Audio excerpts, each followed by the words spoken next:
Kakadosh Boker Or, Bekiim Bahalacha 4, day 35. Siman Kafei, Siman 25, page 92. We are on Halacha Ayin Aleph. Okay, 71. Says Halacha, this is talking about now stolen tefillin. So yesterday we spoke about borrowed tefillin. Okay, and today we're going to speak about stolen tefillin. So betfillin gezulim, when we're talking about stolen tefillin, and yotzim lechovah, you're not going to be lechovah. So according to what we just mentioned, Stolen, yeah. If you steal it and you never come back. No. It's the same thing. No, it's the same thing. Same thing. Gezel, the difference between gezel and geneva זה בפנים או לא פנים, אבל לא משנה. אבל לא משנה אם זה גזול או גנב. לא משנה אם גנבה או גזול. היסוד זה, that if a person comes and he uses stolen tefillin, he's not going to be Yitzhak Chova. Yeah, it doesn't matter how it was stolen, meaning we don't care how he stole it. Okay? That's what we don't care. Okay? So again, bitfillin gezulim, when we're talking about tefillin which are stolen, and yotzim yedei chova, you're not going to be Yitzhak Chova.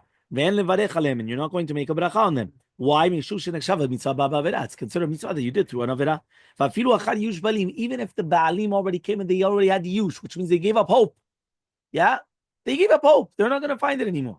Doesn't matter. And even post-factum, lo kiyem mitzvah tefillin. He was not mekayem the mitzvah of tefillin.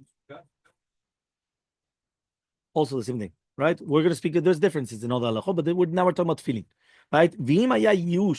So he says, now what happens though if there's going to be yush and shinui reshut? So the owners gave up hope, and also there was a difference in reshut. It was sold to somebody else. Right? So here, technically speaking, listen, there was already yush plus shinui reshut. So he was koneh 100%. So now it's his. So now maybe you could do it. So he says, okay, you could put it on, but don't make a bracha. Why? Look in the 94.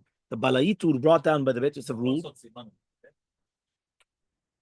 Okay. He says the balaitur cited by the Beis Yosef ruled that if the victim of the theft has already been given up hope and the tefillin subsequently transferred to another person's hands, it is permissible to use the tefillin and to recite the bracha on them. The Levush Magen Avraham and Rav Zalman cited this halacha in practice. So basically, he's saying that now you're allowed to use them. The Taz, however, argued, he said that according to Maran in the Shulchan Aruch, no, you're not allowed to. It must be that he ruled otherwise, namely that it remains forbidden to recite the bracha on it on stolen tefillin, no matter how many times it's changed. Although regarding other thefts, the halacha says the victim is allowed to then. So he says, here you're not allowed to. The Mishnah Berurah cited both opinions, and it seems that he leaned towards a stringent opinion. So the Mishnah Berurah gam ken machmir, she'asu lecha levarech al zeh. Rav Yosef Chaim the Ben Ish Chai ruled leniently, but even so, he still recommended that one should be stringent. Rav Chaim Sofer was also stringent, but added if there's additional basis to which to validate the tefillin, so then maybe you can make a bracha, right? Because again, you're not allowed to purchase stolen property from a thief, since it encourages them to steal again. And it said this is very, very important. So purchasing stolen merchandise, look in the footnote. The Mesek Eliezer, brought down by the Mishnah Berurah. It is permissible to use and to recite the blessing on stolen tefillin after purchasing them from a dealer who obtained them from a thief. Although the halacha forbids making a bracha over tefillin which was stolen, right? Especially even after the owner gives up hope. This is because the act of acquiring tefillin from the thief accomplished the final stage of the theft, removing them permanently from the owner's possession. Therefore, it's an insult to Hashem. But once the final acquisition already took place, if someone else now purchases it from the new owner, he has no part in the theft whatsoever, and therefore he can make a bracha. Accordingly, if someone purchases a pair of tefillin from a store, he may use them and recite the bracha, even if he suspects that maybe they received them from a thief, even though it's possible that the store owner is the thief himself. It's not necessary to suspect that he's the thief. The Kavarim says, Sofer would rule that since we don't know who is the one that stole it, we could be lenient. Nevertheless, in every case, there's suspicion that the tefillin are stolen. It's best to refrain from purchasing them. I'd be very, very careful not to purchase them. Okay? Fine. Halacha ayin bet. Can you buy tefillin on credit?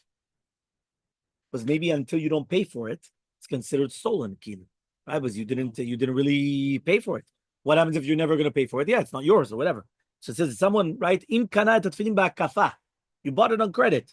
V'amocher ayil v'nafi kazuze sheba lachzor achar. He comes v'zeh koneh docheu right belech v'shuv. They don't sell shalem lo. You know what it is. He comes, he says, lech v'shov, come back tomorrow, come back next week, come back. Yeah, I'll pay you.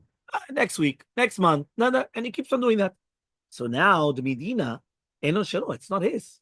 So kol ki ay gavna tefillin. So then it's considered gazul. It's considered mamash gazul. Why? Can you Because- tell him that? Which one? Can the seller tell to the guy, tell him, Of course, you can tell him it's every day it's stolen, and therefore you're not. Not only bracha batala, not only bracha, he's not yotze the chova midin tefillin. But he doesn't. If he, the guy is a type of guy that doesn't pay the payment, he doesn't care about the bracha or the. No, so that's why. So that means he's not even yotze the chova bichlal. So that's what he's saying. Mamash, not yotze the chova the mitzvah of the tefillin.